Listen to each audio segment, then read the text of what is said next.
I'm Ron Stock from Greenback, Tennessee. I'm Eva. The name of the book is Honey, Let's Get a Boat, and he's Honey. I'm the one that said, Honey, let's get a boat. And I said, not a good idea, but we did it anyway. Our first experience in the Trent Severn, which was fascinating. We did some 40 locks in a week or two. Were we on the Trent Severn for 2 weeks, maybe? 1 week. 1 week. It was a great adventure. This was our immersion into boating, really, on the East Coast. And this is where all the good water is. Oh, just the camaraderie and the friendship and the people. I send out an email saying, where's a good place to stay in the next town, and I get 10 emails back in an hour or two. I can't think of anything to improve it. I'm sorry. We're pretty new, but it's just grand. I mean, there isn't much more that you can do. I mean, we're happy. Probably the most important advice I would give is have your birds out front.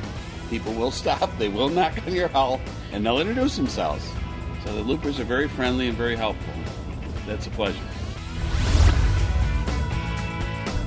Well, we were sailboaters, so the real reason we're doing the loop is because I didn't want to be out in the ocean. And I told Scott after he moped for two months after selling the sailboat, I said, can't you come up with some compromise? And he found out about the loop online and showed it to me, and then we got the stops book and read that, and I'm like, that really sounds great, let's do that. So we started looking for a trawler, and that definitely seemed the way to go. And I don't listen to people when they tell you you're too young for a trawler. Trawlers are awesome. Yes. If you're in a big city, we come from Orlando, we hardly knew our neighbors, and you just don't get that. But you get it in the boating community, and they see that burgee and you're instant friends. Right. Yeah, if you see the burgee out there, you know that you got a friend that you can call on, and they'll help you. Again, people shouldn't wait. They shouldn't wait till they think they have enough money or they have the perfect boat. Or it's so true. Just find something that you can live with and go, because you never know. Life's a flicker, and things can change in a heartbeat. And go. Like those people on the campus or something like that. You never know what's going to happen. So there's people that do it on 24-foot boats that we heard about today in the classroom. And none of them seem unhappy. There's 60-foot boats out here, and there's just beautiful boats like this that. It's you don't have to have the perfect boat to do it. You just have to get your boat and get going and make up your mind. You got to kick the lines off and go, and that's where we're at. It's probably number one, the adventure of it. Waking up in the morning and knowing that around the next cove and around the river, down the bend, is going to be something you've never seen before.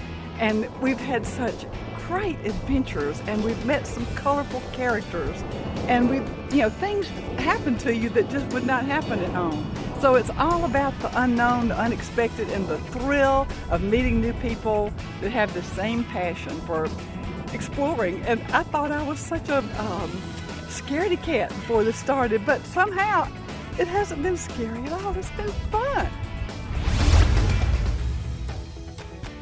And about 3 years ago, a friend of ours bought a boat and had it shipped into Bermuda, and it had the map of the loop and a log on that boat that he bought. And all of a sudden, we were just sparked.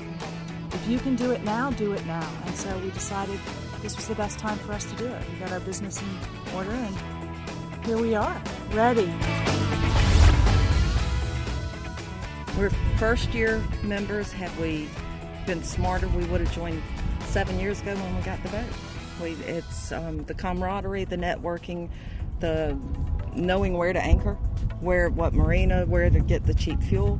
It's the camaraderie. And we joined because our friends that had just completed the loop told us about it and said, oh, you've got to, whether you're going to do the loop or not. These are the people that you want to hang out with. And we agree, totally. I think there's a lot of friendships made.